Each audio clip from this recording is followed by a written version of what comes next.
Welcome to the next module. In this module, we will be covering the modern periodic table and the layout of the modern periodic table. So let's start. Now the next attempt in the classification of element was started by this English physicist who goes by the name of Henry Moseley. Now he studied the demerits of the previous attempt of classification majorly done by Mendeleev and discovered that the atomic number is the most fundamental property of an element and not its atomic mass. Now what do you exactly mean by atomic number?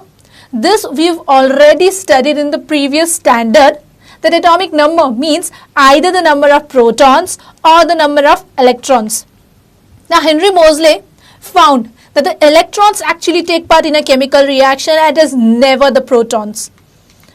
Now the discovery of atomic number, in a way, it changed the whole perspective about the elements and their properties, and accordingly Mendeleev's periodic law, it was modified into modern periodic law, wherein if Mendeleev's periodic law stated that the chemical and the physical properties of elements are a periodic function of their atomic masses, then the modern periodic law states that the chemical and the physical properties of elements are a periodic function of their atomic numbers and not their atomic masses. Also, the periodic table, which was based on modern periodic law, is called the modern periodic table. So this was about the modern periodic law and the emphasis on the table which was based on modern periodic law, that is the modern periodic table.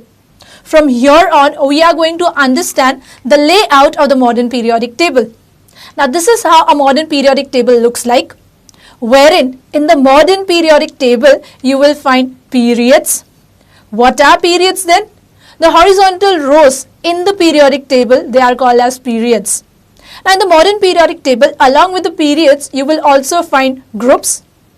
And what are groups then? The vertical columns in the periodic table, they are called as groups.